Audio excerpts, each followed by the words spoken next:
say will fatally weaken democracy by removing one of the key checks and balances on that power. Now, this law nullifies the Supreme Court's ability to overrule decisions made by government officials on the legal basis of unreasonableness.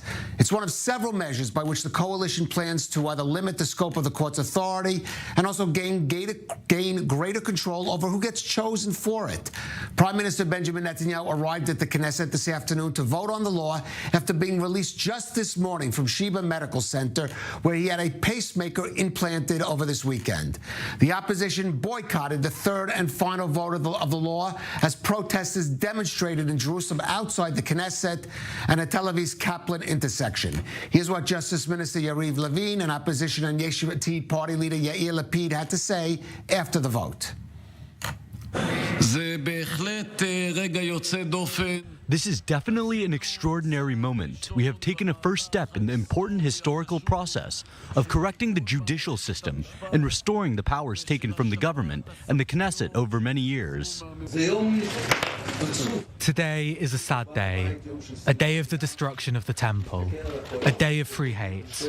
I look at the coalition celebrating and ask, why are you celebrating? That you are dismantling the Jewish state that we have? That people who have served together in the reserves for 30 years cancel the annual meeting because they know it will end badly? This extreme government is hugging and posing to celebrate the moment they made it so that we are no longer brotherly people. Let's go to our senior diplomatic correspondent, Owen Alterman, who spent the day in the Knesset. And Owen, tell us how you experienced this very dramatic day and where it might go from here. Yeah, Caleb, another buzzing day at the Israeli parliament. Of course, on your way here, you pass through the protesters, you pass through the police barricades, navigate through them with your journalist card, with your reporter card, come into the building. And yes, obviously a lot of buzz and a lot of activity surrounding the vote and a lot of emotions. As to where things go from here, a few points. First of all, we will, on one hand, see more of the same, right? We will see more infighting within the coalition. That was on clear display, literally on clear display, because we were seeing it on live television from within the plenum in the hours leading up to the vote. And of course, more of the same in terms of those turbulent protests on the streets, of course, happening up and down this country, even hundreds of yards just away from this building over the course of the afternoon and certainly into the evening. And we'll obviously be keeping our eyes on those in the hours to come. But there is a new factor here, and that's the Supreme Court itself. The Supreme Court, of course, is in some sense at the center of the storm, right? This idea about the bill of the reasonableness, now law on the reasonableness standard, is all about the Supreme Court and its role in Israeli society. But in an odd way, the Supreme Court itself was on the sidelines, but that is about to change.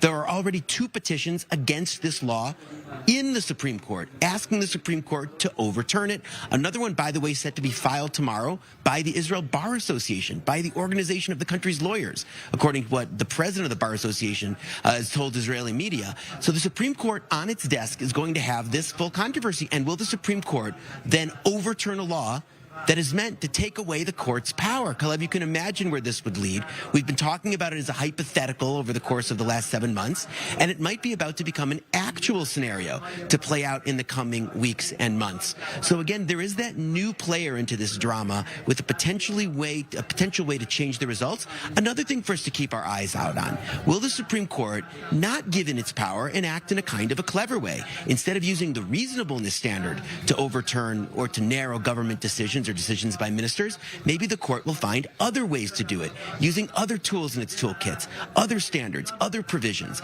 So that's another thing for us to look out for, to see whether this becomes some kind of cat and mouse game. But of course, beyond the niceties and the intricacies of the proposal itself, of course, is the bigger picture, Cleve, as we've been saying for months. This is not just an argument about the balance of power between the judiciary and the legislature. This has become the highest stakes battle of all, right? A battle for the balance of power in Israeli society writ large. That's what we've seen on the streets, and of course, we're going to see that continue over the hot summer months. All right, we certainly are. Owen Alterman there in the Knesset. Thank you for that. And we have in the studio Ambassador Danny Ayalon, the former Israeli Deputy Foreign Minister, former Israeli Ambassador to the U.S., and former member of the Knesset of the Parliament, and Michael Kleiner, President of the Likud Party Supreme Court, also a former member of the Knesset for the Likud. And Michael, I guess I should start with you. A victory today for the Likud in Parliament, but a victory for the country and a victory. Is there a price there? And No, I believe it was a victory for the country in a way, not because of the substance of the legislation, but because of not giving in to ultimatums given by parts of the army. Because if this would have happened, it would have been the end of Israeli democracy. Then we would have looked like regimes in South America, or somebody wants. We are not in Europe, we are in Asia, but say, well, if this would have, if not the legislation today, and if the government would have given in, so we would be entitled to be turned from Asia to Africa, because then the army is running the country. Today they decide on this and the governments give in. Tomorrow other parts of the army maybe wouldn't like decisions of another government, so they also say we don't serve if the government will not give in and not fulfilling its majority and its legitimate right to legislate. So this unnecessary law was necessary yesterday, today, because of the opposition of the army, and that's why it was necessary. It was saving the country. The fact that the government didn't give in saved Israeli democracy. A victory for the country, for democracy, Danny? No, I beg to differ, and I take a different opinion. First of all, it's not a victory, it's a sad day, because the people are split. And I'm not sure that they are even split evenly. It seems to me that in a public opinion poll, those who are against this so-called reform We always outweigh. lose in public opinion It doesn't polls matter, but before you know, election. I don't know. In election You're right. we win, in public opinion You're right, polls we lose. but the fact is that you see the people are torn apart. You see the military torn apart, and this is not a military coup. A military coup is when the army surrounds the Knesset with tanks. This is not the case. No general was in it. It's the people's army, and whoever was on the streets were not active soldiers. They were reservists. Most of them are volunteers. So to say that this is like a military coup is a far stretch. It's good maybe for argumentation. No, if pilots say we will not fight and But we will not leave who the said it? army But the and pilots- we will yeah. damage the army if the government But the pilots will not are give not- in, is a military coup. Forgive me. The pilots are volunteering. You can force somebody to volunteer. They feel that they have been betrayed by the government. Why? On two issues. First of all, it's not a democracy as they know it. And secondly, which relates to every one of them, is that the Supreme Court so far has been the best defender of the pilots from the international court or the criminal court in Hague. Now they are exposed. So they are feeling it. Yes, they are exposed. Well, we gave them illegal orders. They will be exposed. It if they doesn't will matter. fulfill illegal orders. Is the government going to give but them it's illegal orders? This is a no, propaganda of the left. no, made no. inroads, No, unfortunately, to part of the population which is neutral and bona fide believes it. This but is not true. No, this is not the point. The point is that Israel is very much isolated. I know, I've been at the UN, I've been in Washington, I've been in many capitals. We can give the most legal orders. It doesn't matter.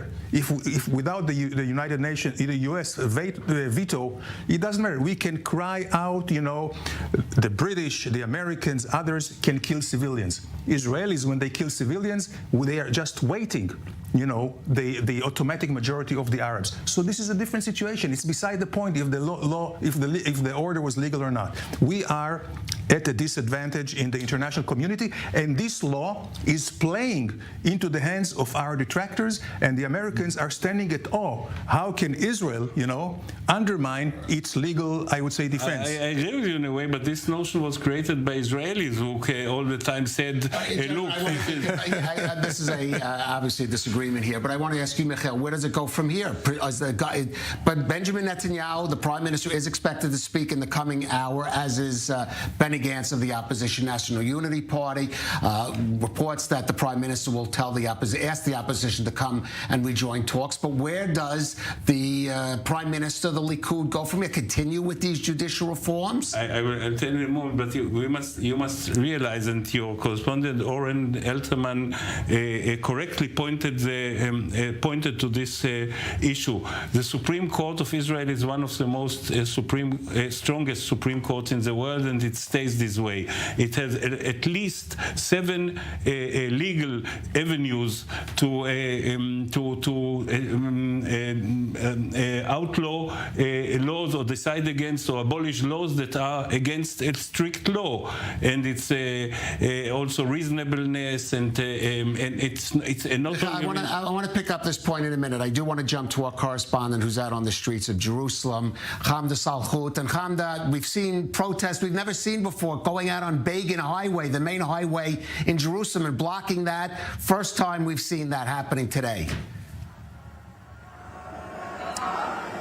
Kalev, good evening. Protesters blocking that major road in Jerusalem, and police using a lot of force to try and remove these demonstrators, using a lot of other riot dispersal mechanisms like water cannons and skunk water as well. Demonstrators have been telling us all day that the fight is just beginning, which is interesting because it echoes the sentiment that the coalition is saying, that they're only just beginning with their legislative overhaul. Today, scenes in Jerusalem unlike anything the country has seen before. Right after the bill was passed in the parliament, it was projected here on the Jumbotron, a live feed of the parliament. Demonstrators coming from all different roads, coming and converging, blocking the major street here behind me, shouting shame. After that, demonstrators made their way to the major highway, and we were able to follow them, where they completely stopped traffic, dispersed themselves throughout both lanes of that major highway. And look, police were simply outnumbered with the sheer volume of demonstrators here, tens of thousands coming from all over Israel to make their voices heard about taking a stand for the fight against democracy. Now, it's yet to be seen what's going to happen in the days and weeks to come, but demonstrators... Okay, Hamda, I'm going to interrupt you. Benny Gantz is about to speak. Let's take a listen.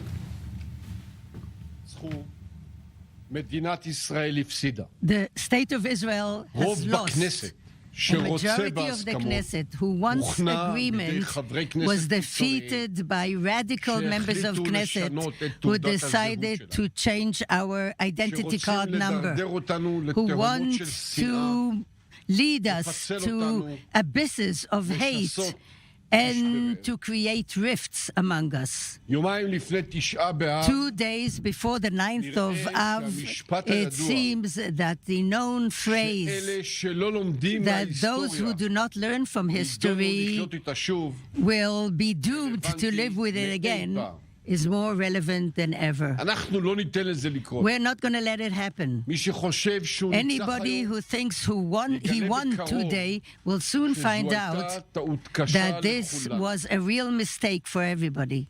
The direct responsible person to that is the Prime Minister. He preferred the political needs of Ben Gvir and the whims of Levin instead of the security of Israel and Israeli society and democracy. Anybody who saw the Minister of Defense pleading with the Minister of Justice realizes how you need a responsible adult in the state of Israel. This is not the way to manage a country. He failed, and this government in its entirety did as well.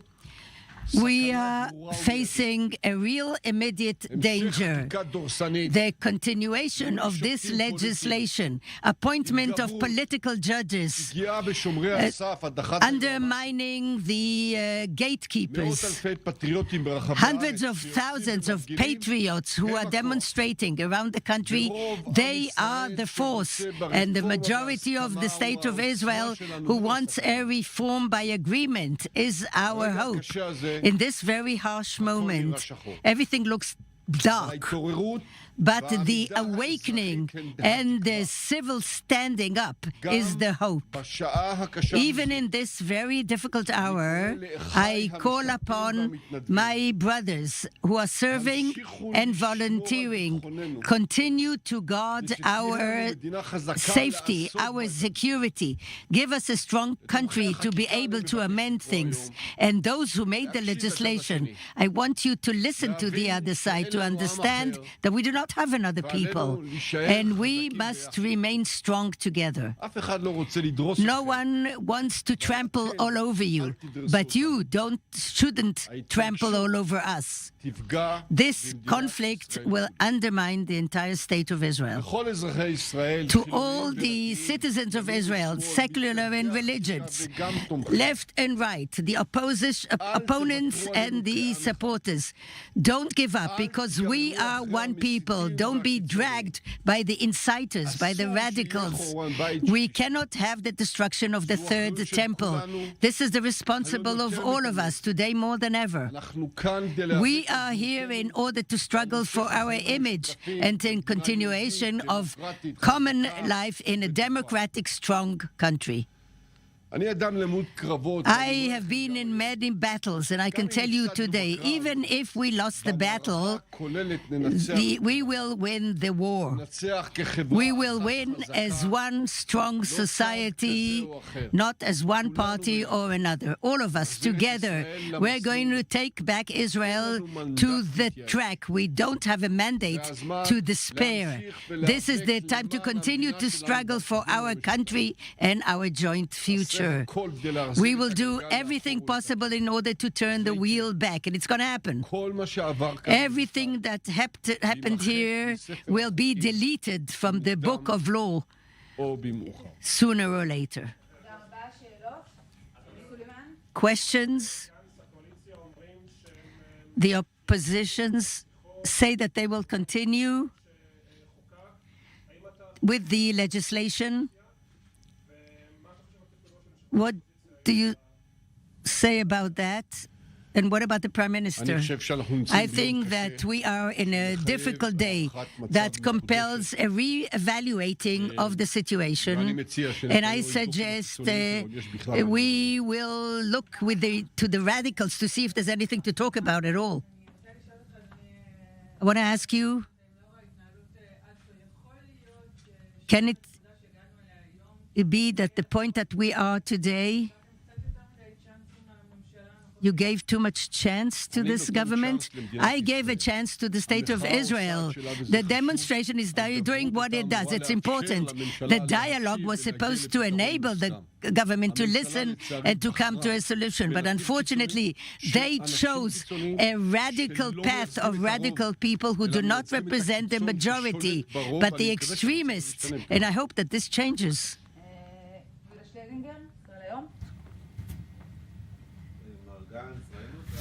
Okay, so that was Benny Gantz, the Opposition National Unity Party, and of course also former defense minister and former chief of staff. Gentlemen, reactions, Michael. Yeah, first of all, I wanted to add, before I said reasonableness, I meant proportionality. The biggest, strongest tool Supreme Court has is proportionality, and now when the appeals about this bill will come, if the Supreme Court can use one tool to modify this legislation, it will be proportionality, because there should have been a compromise. This law is exaggerated because it was the basic suggestion of Likud. Everybody believed there will be a compromise. They were very close, but there is no compromise, so it was legislated as is, which is not the intention. Okay, so but let's move on. Let's move on, and now because that's what Gantz was talking about. Gantz, you know, made a lot of slogans. He didn't come with an operational proposal. One should have asked him, why don't you offer to join the government if you speak about the extreme and extremists and Netanyahu's dependence of the extremists? So why don't you offer to replace them in the government, which could solve the problem if Israel is so important for you, especially that the reasons not to join Netanyahu's government are a little collapsing in the district court in Jerusalem. All right, I'll let Danny respond. I will note that Benny Gantz did join a Netanyahu-led government. It did not. So forever we will not join because Netanyahu. Okay, well, let Danny respond. He said the country is important. Let Danny respond. Yeah, but his rationale. He has been, bitten, so he has been wizened by experience. He knows if he goes, there's no trust in Netanyahu. Make this time a better contract. You made a bad contract with Holes. Yeah, but this time take better lawyers. But he knows under Netanyahu he will not have the power, and Netanyahu can manipulate everyone one, he does not want to do it. But he spoke here as the next leader of Israel, because he's still talking about bringing the people together, not trouncing, not a victory of one camp over the other, because we are one people. Let's work together, and this will not pass. Now, Michael, I want to ask you something. Maybe you should replace Herzog, because maybe Herzog is doing the same. No, but you say that the Supreme Court has many tools, like 7 tools, and the reasonableness is one of them. So is it just because of reasonableness? If it's so negligent, why was it really worth it to bring all the country on the verge of the abyss just because something which is not that important? This is what people do not understand, and this is why I think the Likud will pay for it in the ballots. Because the answer is that because last time when we tried to pass a real thing, which is a committee to select judges, there was an ultimatum of Gallant. Likud gave in. Netanyahu brought reasonableness as something which is almost in a consensus, because it doesn't matter, not this way and not that way, hoping to get some victory which is insignificant. But the demonstrators don't want legislation, don't want to fight reasonableness or even the appointing of judges. They want to bring down Netanyahu. Well, they worked for it 3 years, and they will continue, and if not, they will find another excuse. We should take note that Benny Gantz specifically mentioned the selection of judges as maybe the major red line in which the opposition and certainly the protesters in the streets are going to object to, even more so than this bill, which is, as both of you, as even some people have said, is a minor part. Yeah, we're gonna get back to that, though. I do want to get to Pia Steckelbach, because the epicenter of protests during this whole time has been Kaplan Street in intersection in Tel Aviv. It was taken back this week briefly by pro-reform demonstrators. But what is the scene there? Hundreds of thousands that love the country, not only this demonstration. That's true. That's why I mentioned that, Michael. There was a pro-reform demonstration that attracted hundreds of thousands. But Pia, who was out there this evening? Well, Kalev, there are really thousands of people out here this evening. We're standing here at the intersection of Kaplan Road and Begin Road next to the Israeli Shopping Center. This is the square that has been basically renamed to Democracy Square, because this was the location for also the protests that have been going on since January, basically. This is the location that has seen many, many protests, such as this one, a really spontaneous protest that broke out right after the Knesset voted this afternoon. And we see still more and more people coming in. We are also hearing that people are coming from Jerusalem, leaving the protest there to come to the one here in Tel Aviv. And the protest early on, it split up in different groups, going, for example, to the American embassy. There is also a protest for women's rights. Elsewhere, there's also a group that really tried to reach the Ayalon highway that you can see here in that direction. And people are still flocking there to really try to breach the police barriers that police has set up earlier, to really try to also create another feeling of disruption, Kalev. The city has seen several days of disruption. This one feels like another one, that people are really trying to interfere in public order to get to the highway, to block it. Also, this street is blocked. Kaplan Street is blocked as well. We're really speaking about thousands who represent very different groups. For example, those who protest for the preservation of women's rights. We're talking about reservists that we have seen. But, you know, when you speak to protesters, Kalev, there is a sentiment of, yes, this is a day where this protest movement experiences some kind of defeat, as the legislation that this protest movement really protested against for weeks and for months went through in the Israeli parliament. But this is also giving them more motivation and more strength, it seems like, to really continue the protest. And I spoke to one young guy. He said, well, this is the only option they have. This is the only country you have. So you do feel a lot of frustration, also a lot of anger. But there's really, out of a lack of alternatives, people come here to the street to once again show their presence, show that they're standing united, although they represent different political spectrums, different political groups, but they're united in the wish and in the will to continue this protest movement. As Tel Aviv, this is really the birthplace of the protest movement against the planned judicial overhaul, if you will, Kalev, especially this square here, the Democracy Square. This is why it has been renamed. We're standing next to the Israeli Center, who also, at least half of the shops inside the center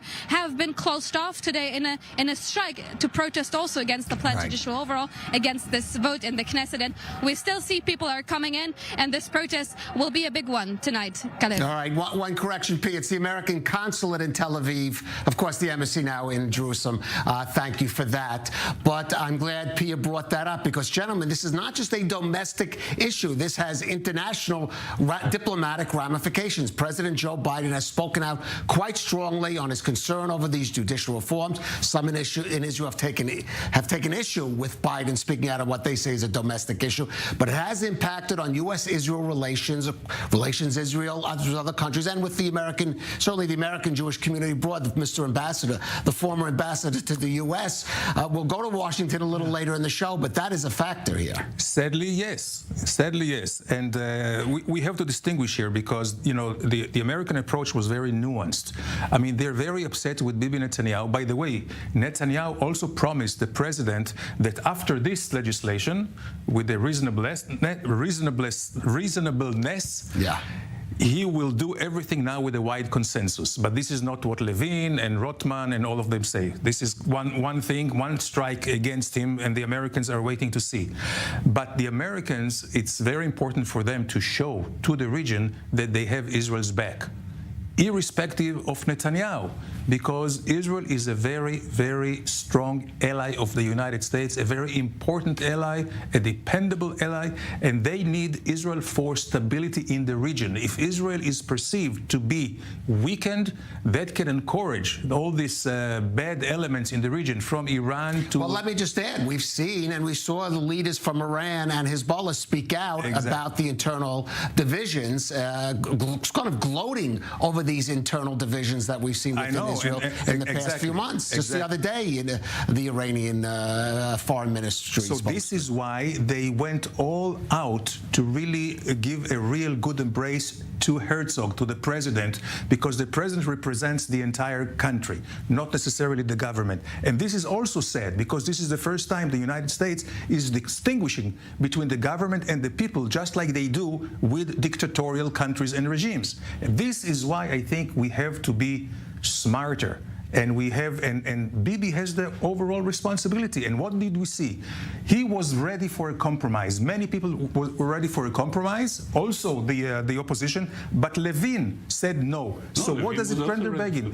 What does it render Netanyahu? Netanyahu now does not control. I'm going to come back to you. Yes, Didn't let me answer. I know, and I will. Guns. Okay, I will come back to you. Let's just jump because we're talking about Washington. Let's go to our senior U.S. correspondent, Mike Wagenheim, in New York. Mike, reactions there in the U.S. to today's vote, a vote that certainly the Biden White House did not want to see take place. Actually, the reaction, in my opinion, was rather mild based on what we've heard lately from the president, the White House, and the Biden administration about how much they disdain the course that the Israeli government is on vis-a-vis these judicial reforms. The White House releasing a statement shortly after the vote today from the National Security Council spokesman John Kirby, saying it's unfortunate that the bill passed with the slimmest majority possible. The White House believes that for major domestic changes, democratic changes to take place, you need to work for consensus, and they're urging Israeli leaders to work toward that consensus-based approach through political dialogue. A statement later came out of Biden's office itself from his spokesperson, saying he has publicly and privately expressed his views on the matter, that again, it's unfortunate that the bill passed with the slimmest possible majority, that he understands that there will be further dialogue and negotiations on upcoming bills, and he supports President Isaac Herzog's methods in trying to forge a compromise here going forward on these issues. All right, Mike Wagenheim there in New York. Thank you for that. Michael, I do want to let you finish your point and react to some of what Danny just said in terms of the international dimensions here. Thanks. One sentence for Biden and one sentence for Gantz. The mild reaction of the United States is because Biden has a big problem. The issue in this legislation today was a border of authorities between the Supreme Court and the Parliament. And I believe that if I am ready to take a recipe from Biden. Where should the authority of the Supreme Court end and the Parliament authority start? And the recipe that Biden will give us, provided he gives us also for the United States, will be accepted by us immediately, because Biden actually supports Likud's position when it comes to American Supreme Court. So there's a problem. Now, Gantz said something not exactly what you said. He didn't say is the Supreme Court judges, he doesn't want, he said political judges. He did use that He said yes. Political judges, and he knows that we are not going to appoint political judges. We want to appoint some conservative, good, best lawyers, best judges in Israel with conservative views, and not 90% of the Supreme Court judges with liberal point of view, liberal expression, which doesn't represent the Israeli public.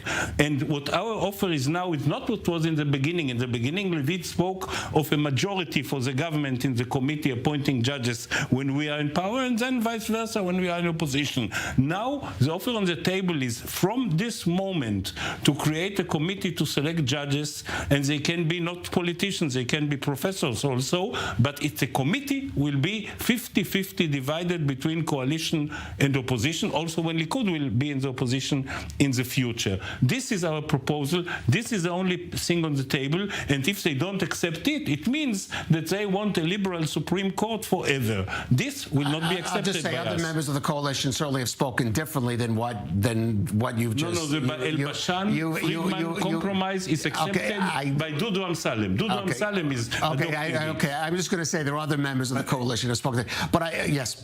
One point which is very important, Michael, and this is what drives the Americans crazy when Bibi Netanyahu says, well, we are going to have the same system as you. It's not the same way. In the United States, there is a firewall between the administration and the parliament. Here, there is no firewall. The government controls the parliament. So now, if the government will also control the Supreme Court, it will be just one branch government, and it's not at all like the United States. This is why they will. House of Representatives is a liberal, and the judges, most of them are liberal, so they supposedly control also the Supreme Court. It's the same here. It's occasional. I just want to ask you. You say this is an offer. We don't know. We expect Prime Minister Netanyahu to speak in the coming half hour. It's reported he's going to call for the talk of for these talks. It's not clear whether the opposition will join it. It's certainly not unless there's a total freeze on legislation while the talks go on, even after the Knesset reconvenes. But let me just ask you, what do you think is going to happen if the coalition can't reach compromise on selecting judges and decides again to unilaterally push this parliament? What do you think the consequences of that would be? Question, first of all, the parliament is going for a recession of 2.5 months. Okay, here is Prime Minister Netanyahu. I'm sorry. To cool off. בתמונה הכי מרגשת שראיתי The most moving picture I saw in the last 24 hours. Last night, millions of Israelis went to demonstrate against the reform and for the reform. On the one side, on the stairwell of the train station, were the supporters. On the other side, the opponents. These went up, these went down. Everybody were holding flags and yelling and crying. Everybody was there with their heart. And then, in spite of the difference of opinions, we're very close. One person gave a hand to another.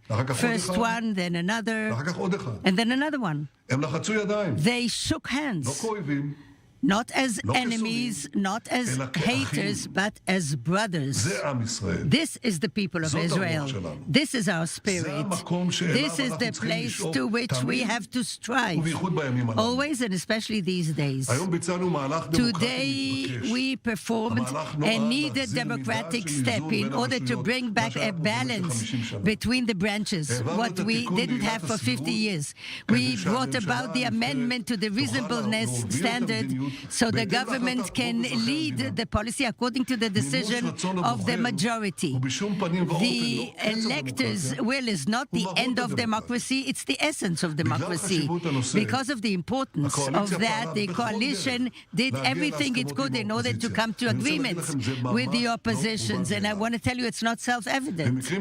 In former cases where there was a real controversy, the governments didn't extend a hand to the others, not in Oslo A, not in Oslo B, not in the disengagements, and not in the gas reserves that were handed to the Hezbollah. But we dealt with things differently. We did agree to stop the legislation. We stopped it to 3 consequent months. We agreed to changes in the original policy. And unfortunately, I'm saying, no compromise of ours were ever accepted, not even one. Even today, in the plenum, in the midst of the voting, till the last minute, we tried to get to agreements. But the other side refused. And I remind you that until recently, seniors in the oppositions, they supported the change of the reasonableness standard. They even were willing to cancel it. But even if they didn't agree, this definitely doesn't justify to disrupt the life and giving suffering to millions of citizens who can't get to the airport or to the hospitals, blocking roads and burning fires. But nevertheless, my friends, in spite of everything, we are going to continue to strive for agreements and dialogue. We don't give up the chance to obtain real agreement. And I'm telling you, it's possible. Even in the next few days, the coalition is going to address the oppositions in order to have a dialogue. We're ready to discuss everything immediately and to do it during the recess of the Knesset. And if needs be, we are going to add some time until the end of November. This is quite enough time to reach agreements on everything. We do have agreements. We all agree that Israel has to remain a strong democracy, to maintain human rights for everybody, not to become a halachic state, that the courts will continue to be independent and that no party can control it. And I want to reiterate, it's forbidden that any party will control the courts. It's not going to happen in our shift. Citizens of Israel, we all have to agree on another thing. The IDF has to remain out of any political controversy. We all know that the IDF is leaning on the reservists, but to call upon insubordination, that jeopardizes the security of any citizens. The government cannot give in to that, and we're not going to give in to such insubordinations. I call upon you, my brothers and sisters in the reservists, leave the IDF out of the political dispute. We have one state, one home, one people. On the eve of the 9th of Av, we have to keep them together as much as possible. And I tell the opposition, you can continue to dispute, you continue to have rifts, but you can also do something else. You can also come to agreements regarding the future. Let us get to agreements. This is my call to you. And I extend my hand to call for peace and mutual respect. And last word to our enemies. I know that you do not know what democracy is. Don't be so sure about this dispute. We are going to stand shoulder to shoulder, and we're going to fight against any threat to our dear country.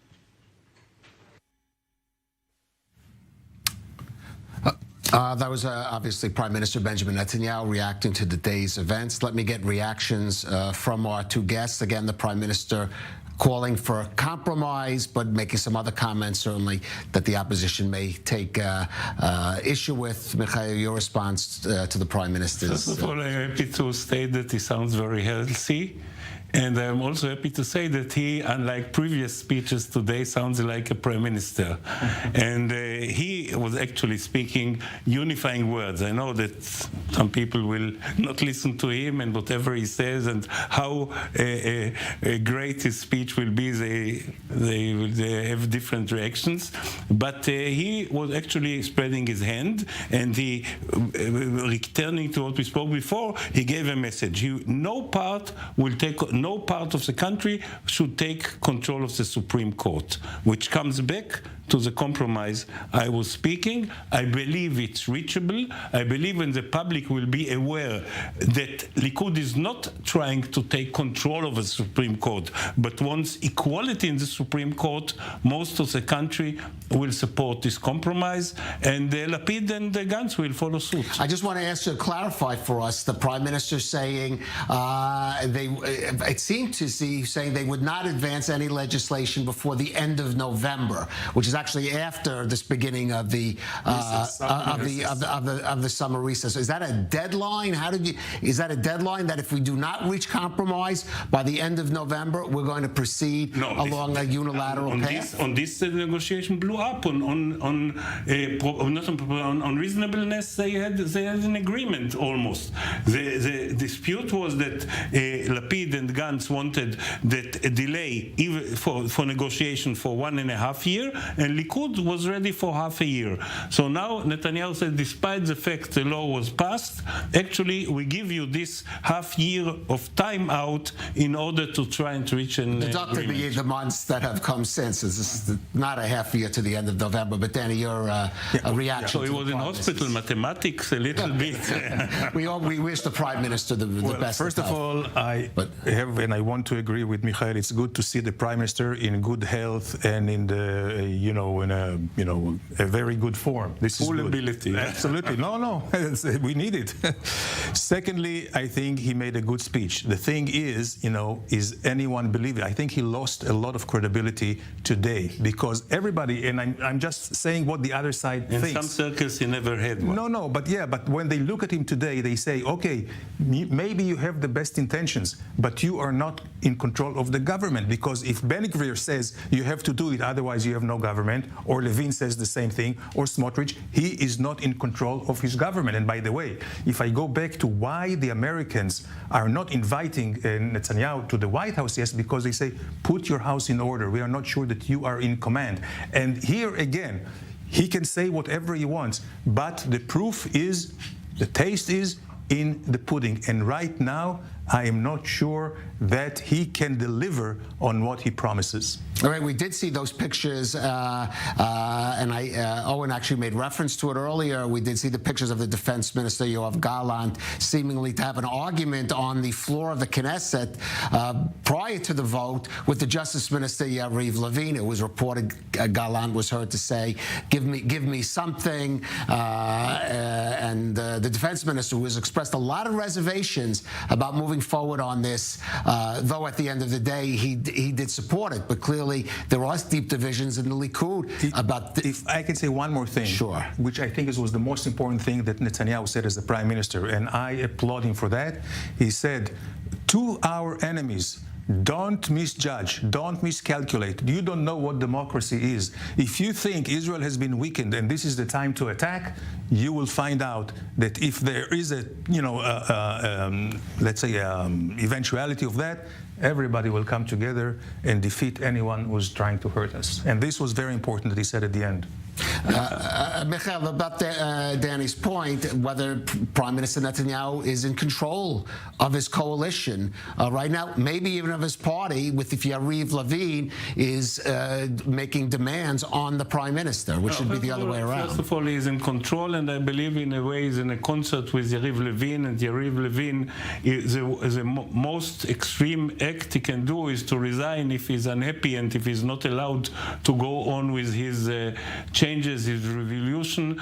But of course, if Netanyahu would have had an option like he had in the past from the center, it would have been different. He is in the hands of he depends on Ben-Gvir and Smotrich. The Americans in the past knew to exert pressure on Gallant before, when there was the Trump agreement. So if America is really if Biden, which is a politician, is really interested to help us, he could ask Gallant and Lapid to try to find a way Gentlemen, to join the government. But he's a Democrat. Okay. He's a Democrat, and he doesn't like Netanyahu. Okay, well, let's open up a whole can of worms. We're looking on our screen the scene at Kaplan. It looks like fighting is broken out between the protesters.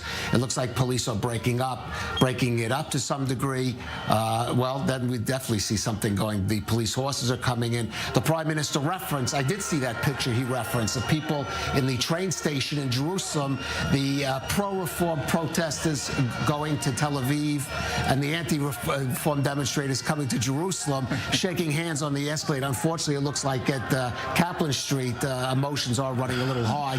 Each one going to the city of thousands. Indeed. Right. But speaking of which, let's go to Jerusalem and Hamda Salhut, where they have those anti-reform demonstrators there. And Hamda, we're seeing some tense scenes in Kaplan Street right now in Tel Aviv. What is the situation in Jerusalem?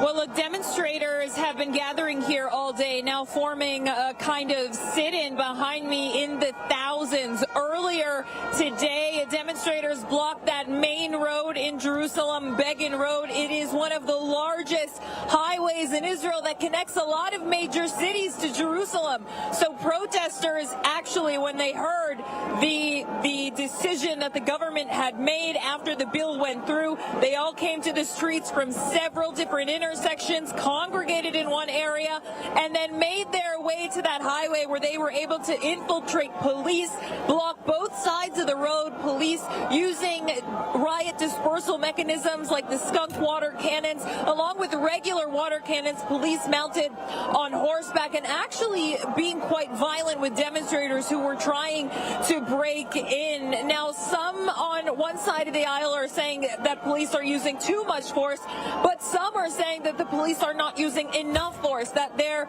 is a lot of order that needs to be restored because the demonstrators are blocking these roads. But for the days and weeks to come, demonstrators say this is only the beginning. They're going to ramp up the demos. They're going to ramp up how loud they're going to be, how disruptive. They're saying that this bill was able to get through, but that the government ultimately, in their words, will fail because they, again, in their words, are destroying democracy. And because this happened today, a lot more from the Israeli public, they believe, will come out to protest and will further help their cause reach the ultimate point, which is a new government that will swap the legislative overhaul totally off the table, Kalev. All right. Thank you for that, Hamda Salhut. I'll just again refer to the pictures we're seeing on screen. That is the Kaplan intersection renamed Democracy Square, but we're seeing what looks like some violence or fights breaking out, presumably between pro-reform demonstrators and anti-reform demonstrators. We did see police drag away at least one man in handcuffs. We see a police van there. We're also getting reports of some clashes between protesters by the LaGuardia intersection. That's not that. That's actually the next intersection down the road. Apparently, some of the demonstrators at the LaGuardia intersection are trying to block the highway. We see a fire being set out on the street now, blocking. So situation there getting a little tense. This is not, by the way, opposition not just limited to the streets. Of course, the Histadrut Labor Union has declared, National Labor Federation has declared that it's going to take a work action and basically put the country on notice of a possible general strike if the judicial reform should advance. And they said there will be some labor actions in the coming days. days, yet to be determined. Medical professionals are planning to go on a work action beginning this evening until tomorrow. The health ministry, though, apparently has appealed to the labor court to prevent that strike from the medical association, which is supposed to start this evening until tomorrow. Okay, let's go to Pia Steckelbach. Pia, we're seeing pictures disturbing there. What's going on? It looks like it's getting really heated at that Kaplan intersection. Quite literally heated, Kalev. Protesters have just set up a fire. They lit a fire here in the middle of Kaplan Road. A firefighter's unit has just arrived to extinguish that fire. It was a fire where people even brought chairs to really make that fire bigger here in the middle of the road. You can see police has also arrived to the scene, trying to keep the protesters away, trying to keep them from preventing the firefighters' engine, the firefighters' unit to arrive to really extinguish that fire. But that fire was cheered on by the protesters, by quite a lot of them. We're talking about really thousands, if not tens of thousands of people who came here to Kaplan Road, to Begin Road, to the intersection here, the Democracy Square. This has been the hotspot for previous protests. It has been the hotspot for protests in the past half a year. Now, of course, this is a very volatile situation, Kalev. We're speaking about quite spontaneous protests that have erupted after the Knesset, the Israeli parliament's legislation today. Now here that fire is extinguished as of now, but we are seeing really protest actions going on all across the city as people are also coming here to Tel Aviv from Jerusalem. People who left the protest there next to the parliament building coming here now. So we're expecting quite a very busy night of protests all across the city. And the center is, as always, here at the Democracy Square at Kaplan Road, Kalev. Right, I do want to ask you, Peter, clarify. We saw those water cannons.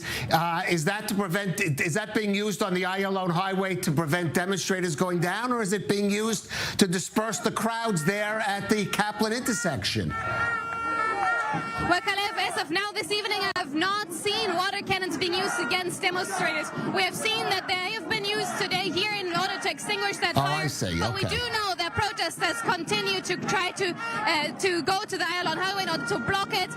The police is trying to really prevent protesters from going down there. We also know that at least one protester has been arrested who managed to get down to the Ayalon Highway. Police is really in all efforts trying to prevent people from going there, but I have not seen water cannons being used as of now this evening in Tel Aviv against protesters. All right, okay. So that water cannon was being used for a fire. What we did see earlier were water cannons being used in Jerusalem outside the Knesset building. Pia, perhaps we'll go back to you in a few minutes. Gentlemen, looking at those pictures, it's hard to believe that starting tomorrow, the opposition is going to be able to go, even from a political side, to go into talks with the government to try to reach some kind of compromise going forward here. What they are aiming is that just grind the country into a hole, just to a standstill. And if the Histadrut, the major union, National Labor Federation, yes, if they will join the strike at some point or another, the government will not be able to govern, and this is not sustainable. And this is where I think there is responsibility on the Prime Minister to bring things into normalcy in one way or another, and not just, head, 1,000 miles a minute into a brick wall. Michael. First of all, one must mention that yesterday there was 100,000 people demonstrated in the same place, in what they call the Democracy Square. Nobody was trying to block roads. Nobody was setting fires in the street. They were just expressing their views. Maybe it's also a point for people to think and see the difference between those two publics, how they act and how they react. Okay. I will have to say I've seen demonstrations by the right. No, because the image is vice versa. They are the intelligent, they are the elite. But no one is disputing, but certainly no one is disputing there's a division in the country. It's not the people against the government. The population is divided on this issue, certainly. And second issue is Histadrut. Look, Histadrut is not what it was in the past. Histadrut consists mainly of the strong, biggest trade union. Most of them are headed by the Likud. For example, at last time, the biggest effect of the Histadrut was done by the airport workers who closed the airport for 2 hours. This time, I was personally told by the president of the workers of the airport that the only reason he will close in the future the airport will be in support of the reform which he wholeheartedly supports. So don't be afraid of the Histadrut or don't count on the Histadrut. Fair enough. Okay, gentlemen, we are coming to the end of this broadcast. I just want to end as we look at those pictures, and unfortunately, while it is democracy in action, we're also seeing some clashes there. Where is it going to go from here? Danny, do you see any way for this situation to calm down in the coming months, and any sort of light at the end of the tunnel for some kind of reasonable compromise on this issue? Well, I would say one possible or plausible way is for the Supreme Court to just nix the legislation. This is still a chance. I don't know if they will do it or not. But I have a suspicion that if they do that, Bibi will not be too sad about it, because then he has the cake and eats it too, because he can go to Ben Gvir and Smotrich, and Levin says, what do you want from me? I tried, go to them.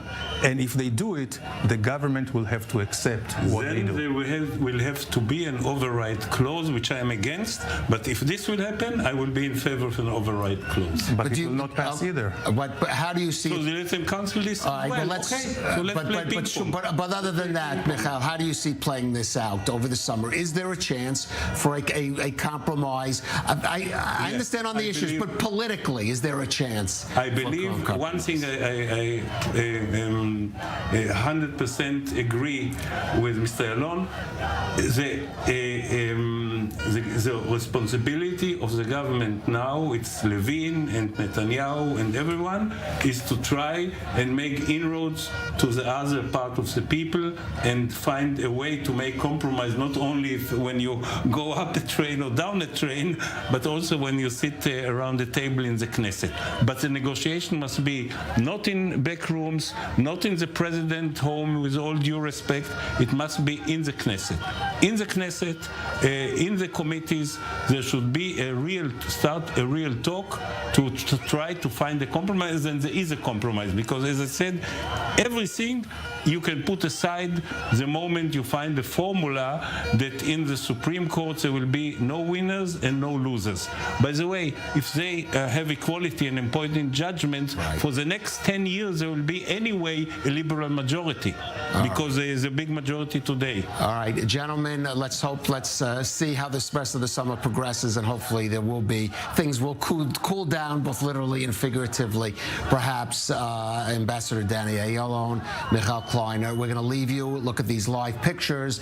That is the Kaplan intersection. Thousands, perhaps certainly tens of thousands by now, demonstrators protesting out there at Kaplan intersection, what some have called Israel's Democracy Square, after the government today passed the first step of its judicial reforms plan. We'll have to see how it goes forward. I-24 News will continue.